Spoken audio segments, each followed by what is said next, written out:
Olá, meus amigos, muito bom dia. Que Deus dê a partir de agora, que Ele dê a você e a sua família, a partir desse momento, uma segunda-feira, uma terça-feira, uma quarta-feira, enfim, todos os dias dessa semana maravilhosa para você. É o que eu desejo. Você que crê na palavra de Deus tem direito a isso. Você que não crê, esquece. Mude de canal.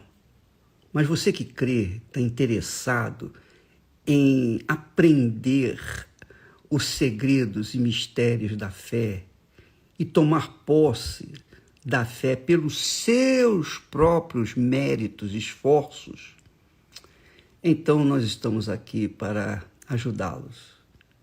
Veja só, você conhece a história do sábio e do seu discípulo? Você já ouviu essa história? É uma história muito interessante e tem um profundo ensinamento para cada um de nós. Um profundo, extraordinário, magnífico ensinamento. Conta-se que um sábio chinês estava andando, caminhando, junto com o seu discípulo. E andando pelo interiorzão lá da China, ele avistou uma casinha bem pobre e que pela chaminé saía aquela fumacinha e não tinha lugar para ele pousar.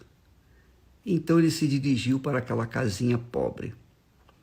E quando ele chegou lá, bateu a porta, foi bem recebido, atendido, e encontrou, por parte dos donos da casa, uma assistência extraordinária. Então, mesmo sendo pobres, mesmo vivendo uma vida nos limites da miséria, aquela família deu guarida para esse sábio e o seu discípulo. E o que eles tinham lá? Eles não tinham nada. Tudo. Eles viviam a vida daquela casa, daquela família, estava assentada sobre uma vaquinha. Aquela vaquinha dava o leite, aquela vaquinha dava o queijo, aquela vaquinha dava coalhada, aquela vaquinha sustentava a família, aquela família pobre. E o sábio ficou ali um dia, uma noite. No dia seguinte, o sábio se despediu da família, agradeceu e foi embora. Mas, quando ele chegou mais distante daquela casa, ele falou para o seu discípulo: olha, volta lá, pega aquela vaquinha e joga no precipício. O discípulo ficou assustado, falando: poxa, mestre, o senhor recebeu, nós fomos tão bem recebidos, eles nos deram o que tinha de melhor. Se o senhor manda matar aquela vaquinha, eles vão viver de quê? Então, o mestre lhe disse: faça o que eu estou mandando e depois você vai ver. E o discípulo, obedecendo o seu mestre, foi lá, jogou a vaquinha pirambeira abaixo. E aí o que aconteceu? Passaram-se 2, 3, 4 anos e então aquele sábio e o seu discípulo voltaram àquele lugar e pediram abrigo àquela casa. Aí já não era uma casinha pobre, miserável, não. Já era um sítio produtor, que tinha verduras, legumes, frutas. Tinha lá a sua horta bem saudável. Era uma coisa muito boa, muito bonita. E, obviamente, dava sustento para toda a família. Então, o sábio perguntou, eu estive aqui há 4, 5 anos atrás e eu queria saber o que houve com vocês. Aí o senhor disse, olha, nós tínhamos uma vaquinha que era o nosso sustento. Mas a vaquinha morreu, caiu no precipício e nós não tivemos outra alternativa senão começar a trabalhar na terra. Nós começamos a plantar, nós começamos a semear, nós começamos a trabalhar com o que tínhamos. O pouco que nós tínhamos, nós plantamos. E as coisas foram crescendo, as verduras foram crescendo, nós fomos vendendo no mercado, enfim, nós fomos prosperando. Hoje nós estamos vivendo uma vida assim regalada. E o que se viu e o que se aprende é que enquanto a pessoa estiver presa a uma determinada situação, ela não vai sair daquela situação caótica que ela se encontra. Enquanto ela estiver dependendo de uma vaquinha, ela não vai ter sucesso, ela não vai prosperar, ela não vai desenvolver o seu potencial. Então, a fogueira santa de Israel, eu creio que o Espírito Santo nos deu essa direção, essa inspiração, para que as pessoas viessem depender de si mesmo e, sobretudo, de Deus, e chegarem no altar e colocarem a sua vaquinha. Oh, meu Deus, agora eu vou ficar na tua dependência. Está aqui a minha vaquinha, acabou. Agora eu quero ver se o Senhor é Deus, se o Senhor existe, se a tua palavra é verdadeira. Eu quero ver se o Senhor vai abrir as janelas dos céus. Eu quero ver as grandezas tuas, porque eu não dependo mais de ninguém, de nada, de ninguém. Eu não posso nem depender, porque eu não tenho a quem recorrer. Essa é a fé, minha amiga e meu amigo.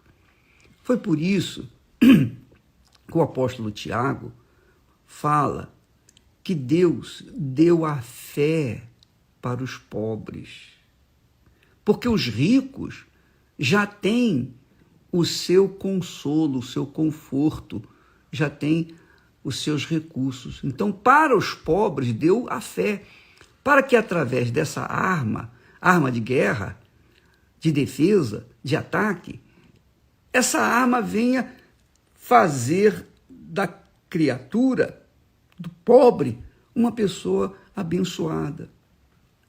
Quando Jesus falou para o pobre, o jovem pobre, para vender tudo e dar aos pobres, Jesus estava ali provando o coração daquele jovem. E ele realmente não passou no teste, porque ele provou que o coração dele estava nas suas riquezas. Então, por conta disso, ele perdeu o reino dos céus, que foi o mesmo que aconteceu com o rico que morreu e também o Lázaro, que foi para o seio de Abraão. A mesma coisa. Lázaro não tinha quem se apegar, então ele se apegou à sua fé, ao Deus de seus pais. O rico não. O rico tinha a fé dos seus pais, no Deus dos seus pais, mas não praticava. Ele não vivia de acordo com a fé que ele era judeu, que ele tinha ou dizia possuir. Por conta disso, ele foi para o inferno, porque ele ficou na dependência das suas riquezas, do seu poder, da sua glória. Então, minha amiga e meu amigo, Deus não é contra a riqueza, pelo contrário, Deus é o dono de tudo. Se ele é rico. Então, eu quero que você saiba, e até porque Abraão foi rico, foi podre de rico, Isaac, seu filho, também, seu neto. E tem judeus pelo mundo inteiro, ricos, podres de ricos, por causa da promessa feita a Abraão. Ora, essa promessa que foi feita para Abraão é para você também. É para você também. Mas, se você ficar dependendo do governo, ficar dependendo do patrão, ficar dependendo de fulano, de um amigo, de uma Bolsa Família, ficar dependendo de favores de terceiros, você não vai sair, você não vai desenvolver o seu potencial vai ficar preso, amarrado, atado. E eu posso falar isso para vocês. Eu tenho autoridade, experiência, eu posso falar isso para vocês. Porque aconteceu comigo. E Deus não faz acepção de pessoas. Ele abençoa todos. Agora, nem todos querem a bênção de Deus, não querem seguir a trilha, o caminho que Deus traça. Nem todos querem apelar para a fé, nem todos querem contar consigo mesmo e, sobretudo, com Deus. Porque essa é a fé que agrada a Deus. A fé que agrada a Deus é dependência dele. Se você não depende dele, então essa fé sua é pífia, não vale nada. O que adianta você dizer que crê em Deus, mas não crê em si próprio? Não crê nas promessas dele.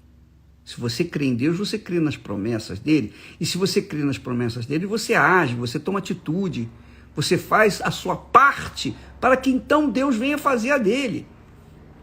Essa é a fé. Não é isso que agrada a Deus?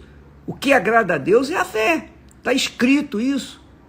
Porquanto é necessário, sem fé é impossível agradar a Deus, porquanto é necessário que aquele que crê em Deus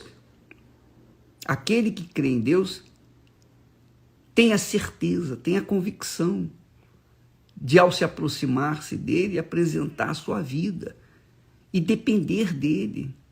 Sem fé é impossível agradar a Deus, porquanto é necessário que aquele que se aproxima de Deus creia mesmo, que ele existe e que se torna galardoador daqueles que o buscam. Então, essa fé que Deus se agrada, está aí com você. Você tem essa fé. Está aí com você. O que falta? Falta você acionar esta fé. Falta você exercitar essa fé. Falta você tomar atitudes. Porque a fé dá coragem também. E eu posso ensinar isso para todos vocês. Porque eu experimentei essa fé. Eu experimentei esse Deus que eu prego, que eu ensino, que eu dependo. Eu experimentei. Eu fiz o meu pacto com ele. Em dado momento da minha vida, eu larguei tudo. Eu abri mão de 2 empregos públicos que eu ganhava muito bem e dava para... Hoje eu estaria aposentado, vivendo do governo. Eu deixei 2 empregos públicos, um federal e um estadual. Pedi demissão. Sabe por quê? Porque eu tinha dito para Deus, ó Deus, é tudo ou nada, ou o Senhor é comigo ou o Senhor não é comigo. E quando eu fiz isso, então Deus prosperou o meu trabalho. Ele me deu sabedoria, ele me deu conhecimento, ele foi me dando, me sustentando com os frutos do Espírito Santo, com os talentos do Espírito Santo. Então é assim que funciona, minha amiga, meu amigo. É claro que se a pessoa crê em Deus e fica esperando uma mágica da parte dele, Deus não é mágico. Deus falou, Deus prometeu, Deus disse, Deus pronunciou a sua promessa. Então, a gente tem que executá-la. Ninguém pode executar a promessa de Deus por mim. Eu tenho que executá-la, eu tenho que obedecê-la por mim mesmo. Você tem que obedecer por si próprio. E é isso que é difícil para as pessoas entenderem.